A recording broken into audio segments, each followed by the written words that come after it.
हम सब टेक्नोलॉजी की दुनिया में ही जी रहे हैं, है ना? पर क्या कभी हमने रुककर ये सोचा है कि ये असल में हमारे समाज को, हमारे जीने के तरीके को कैसे बदल रही है? तो चलिए, आज सिर्फ गैजेट्स और ऐप्स की बात नहीं करते, थोड़ा गहरा उतरते हैं और टेक्नोलॉजी के उस पहलू को समझने की कोशिश करते हैं जिस पर अक्सर ध्यान नहीं जाता। तो टेक्नोलॉजी है क्या आखिर? देखिए, किताबों में तो इसकी बड़ी कॉम्प्लिकेटेड सी परिभाषा मिलेगी, पर अगर आसान भाषा में कहें तो ये वो हर चीज है जो हमें थोड़ा और आलसी बनने में मदद करती है। पर जैसा हर सिक्के के दो पहलू होते हैं, टेक्नोलॉजी का भी है। एक तरफ तो ये हमें कनेक्शन, स्पीड, सुविधा सब कुछ देती है, लेकिन दूसरी तरफ ये हमसे कुछ कीमती चीजें ले भी लेती है, जैसे हमारी प्राइवेसी, हमारा पर्यावरण और शायद सबसे जरूरी हमारा फोकस, हमारा ध्यान। तो सवाल उठता है कि हम इसके बारे में इतनी गहराई से सोचते क्यों नहीं?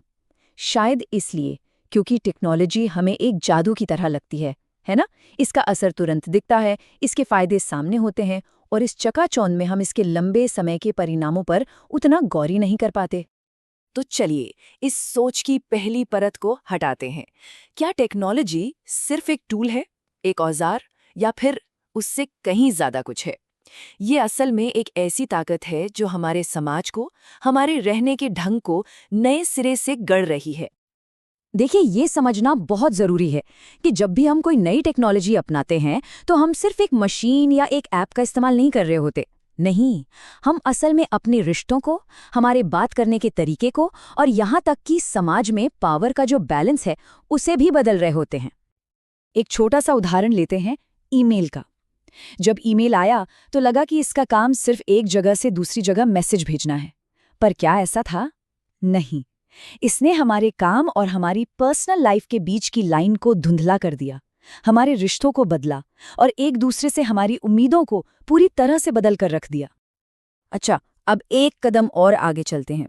टेक्नोलॉजी कोई हवा में पैदा नहीं होती, वो अकेले काम नहीं करती। उसका असर अच्छा होगा या बुरा, ये इस बात पर बहुत ज्यादा निर्भर करता है कि वो किस तरह के समाज में, किस माहौल में जन्म ले रही है। मतलब किसी भी टेक्नोलॉजी का अच्छा या बुरा होना सिर्फ उस टेक्नोलॉजी पे नहीं, बल्कि उसके सामाजिक आर्थिक माहौल पर भी टिका होता है। उस समाज में पैसा किसके पास है, इंफ्रास्ट्रक्चर कैसा है, कानून कैसे हैं, ये सारी चीजें मिलकर तय करती हैं कि उस टेक्नोलॉजी का फायदा कुछ गिने चुने लोगों को मिलेगा या फिर सबको। और ये चार्ट इसी बात को साफ साफ दिखाता है। टेक्नोलॉजी तक पहुंच में जो फर्क है, जैसे कि कुछ स्कूलों में कंप्यूटर हैं और कुछ में नहीं, ये छोटी सी बात लोगों के भविष्य को, उनकी जिंदगी की दिशा को पूरी तरह से बदल सकती है, दो अलग अलग रास्ते बना सकती है। इसीलिए जब भी कोई नई पावरफुल टेक्नोलॉजी हमारे सामने आए तो सिर्फ ये पूछना काफी नहीं है कि अच्छा ये क्या कर सकती है। हमें ये भी पूछना होगा कि इसका समाज में अमीरी गरीबी के फासले पर क्या असर होगा, हमारे काम धंधों पर क्या असर होगा, हमारी आज़ादी पर और हमारी मेंटल हेल्थ पर। ये सवाल ज़्यादा ज़रूरी हैं। एआई जैसी पावरफुल टेक्नोलॉजी को सिर्फ उसकी टेक्निकल काबिलियत से आंकना, ये जाने बिना कि समाज पर उसका क्या असर होगा, ये बिल्कुल वैसा ही है जैसे किसी दवाई को सिर्फ उसके स्वाद के लिए अच्छा या बुरा कहना, ये पूछे बिना कि शरीर पर उसका असर क्या होगा। बेवकूफ़ी है ना?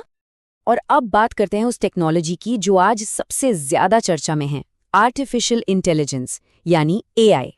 क्योंकि एआई में एक ऐसी बात है, एक ऐसा फैक्टर है जो इसे अब तक की हर टेक्नोलॉजी से बिल्कुल अलग और शायद ज्यादा ताकतवर बना देता है। देखिए, कुछ टेक्नोलॉजीज का दायरा सीमित होता है, जैसे स्टेथोस्कोप। इसका असर मेडिकल फील्ड पर पड़ा। लेकिन इंटरनेट और एआई ये जनरल पर्पस टेक्नोलॉजी हैं, मतलब इनका असर किसी एक फील्ड पर नहीं बल्कि हमारे जीवन के लगभग हर पहलू पर पड़ता है। ये सब कुछ बदल देती हैं। लेकिन एआई के बारे में सोचते समय हमें एक नया डायमेंशन, एक नई परत और जोड़नी पड़ती है। ये सिर्फ एक और टूल नहीं है, ये कुछ बिल्कुल ही अलग है, कुछ ऐसा जो हमने इतिहास में पहले कभी नहीं बनाया। और वो अलग चीज़ है एजेंटिक कैपेसिटी। सुनने में भारी शब्द लगता है, पर मतलब सीधा सा है। बिना इंसान के सीधे कमांड के खुद से फैसले लेने और एक्शन लेने की क्षमता। जरा सोचिए, एक हथौड़े से लेकर एटम बॉम्ब तक आज तक की हर टेक्नोलॉजी पैसिव थी। वो इंसान के कमांड का इंतजार करती थी, उसका हर एक्शन प्रिडिक्टेबल था। लेकिन एजेंटिक एआई, ये अपने फैसले खुद लेता है और ये ऐसे तरीकों से खुद को बेहतर बना सकता है, इवॉल्व कर सकता है, जो शायद हमारे कंट्रोल से भी बाहर हों। एक तरह से देखें तो हमने एक नया जीव बना दिया है, एक नई प्रजाति, जिसमें खुद को विकसित करने की क्षमता है। इसका मतलब ये है कि हम अब इस ग्रह पर अकेले फैसले लेने वाले नहीं रहे। ये कितनी बड़ी बात है।